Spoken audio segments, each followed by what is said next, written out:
আসসালামু আলাইকুম। আশা করি যে যেখানে আছেন ভালো আছেন, সুস্থ আছেন।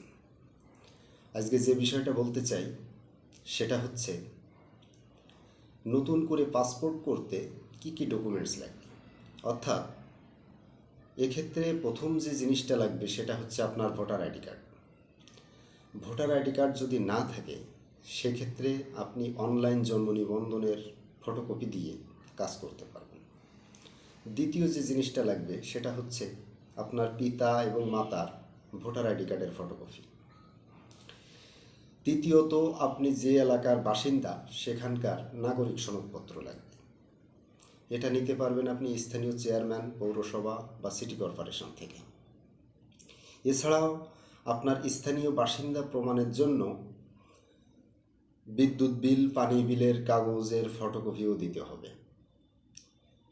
তৃতীয়ত আপনি যদি কোনো স্টুডেন্ট হয়ে থাকেন সেক্ষেত্রে আপনার স্টুডেন্ট আইডি কার্ড, সেটা হতে পারে অষ্টম শ্রেণী পাস, হতে পারে এইচএসসি, এসএসসি, আপনার শিক্ষাগত যোগ্যতার উপরে ডিপেন্ড করতেছে। এরপর ওই শিক্ষা প্রতিষ্ঠান থেকে আপনার প্রশংসাপত্র দিতে হবে।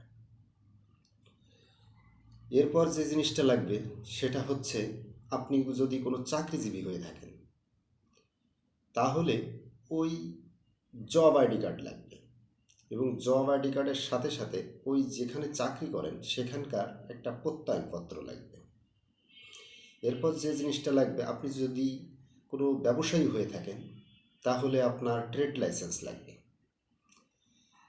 এছাড়া আপনি যদি কিছুই না করেন অর্থাৎ বেকার হয়ে থাকেন তাহলে আপনার বেকার সনদপত্র দিতে হবে।